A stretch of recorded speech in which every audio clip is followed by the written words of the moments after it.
ये कथा शिव पुराण के पहले अध्याय से ली गई है। वाशकल नामक ग्राम में एक बिंदुक नाम का ब्राह्मण रहता था।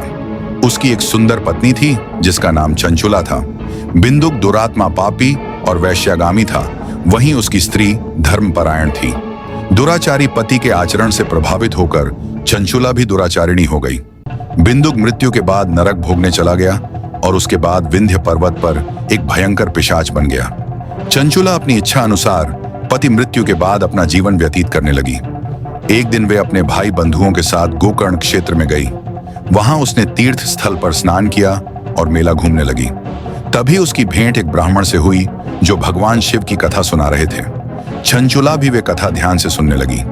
कथा में बताया गया है कि जो स्त्री पराये पुरुषों के साथ व्यभिचार जाती है उसे यम के दूत भयावह सजा देते हैं। चंचुला अत्यंत भयभीत हो गई क्योंकि वे व्यभिचारिता में लिप्त थीं। उसने ब्राह्मण से पश्चाताप का मार्ग पूछा। ब्राह्मण ने कहा, अगर तुम भगवान शिव की कथा ध्यान से सुनती हो और अपना शेष जीवन शिव भक्ति में लगाती हो तो तुम्हारे समस्त पाप धुल जाएंगे। कथा सुनने के बाद चंचुला कृतज्ञ हो गई और अपना शेष जीवन को शिव भक्ति में लगाने का निश्चय किया। मृत्यु के पश्चात उसने बिना कष्ट के अपना शरीर त्यागा और शिवलोक जा पहुंची, जहां भगवान शिव और माता पार्वती के दर्शन हुए। एक दिन चंचुला ने माता पार्वती की स्तुति की और अपने पति की अवस्था के बारे में जाना। अपने पति को पिशाच की योनि में देख चंचुला को अत्यंत दुख हुआ। चंचुला ने माता पार्वती से प्रार्थना की और अपने पति की मुक्ति का उपाय पूछा। तब माता ने कहा कि अगर उसे कोई शिव कथा सुनाए तो उसके समस्त पाप धुल जाएंगे और वह प्रेत योनि का त्याग कर देगा। तब माता पार्वती ने गंधर्व राज तुम्बरु को बुलाया और विंध्या पर्वत पर जाकर चंचुला के प्रेत रूपी पति को शिव कथा सुनाने को कहा। माता की आज्ञा अनुसार तुम्बरु चंचुला के साथ विंध्य पर्वत पहुंचे और पिशाच को पाशों से बांधकर शिव कथा सुनाना आरंभ की। कथा सुनने के लोभ से वहां देवता, ऋषि मुनि और सारा कल्याणकारी समाज एकत्रित हो गया।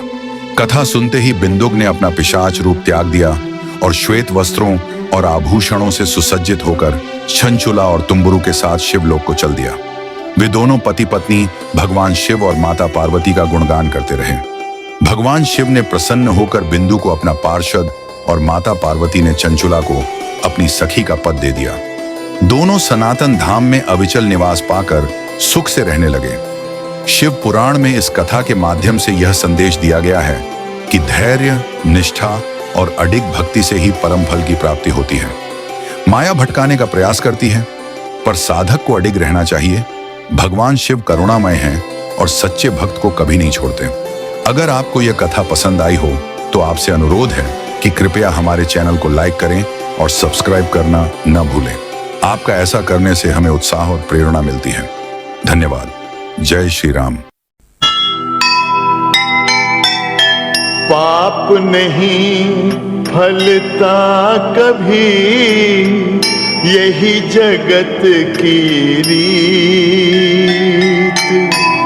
पुण्य के पथ पर जो चले सदा उसी की जीत।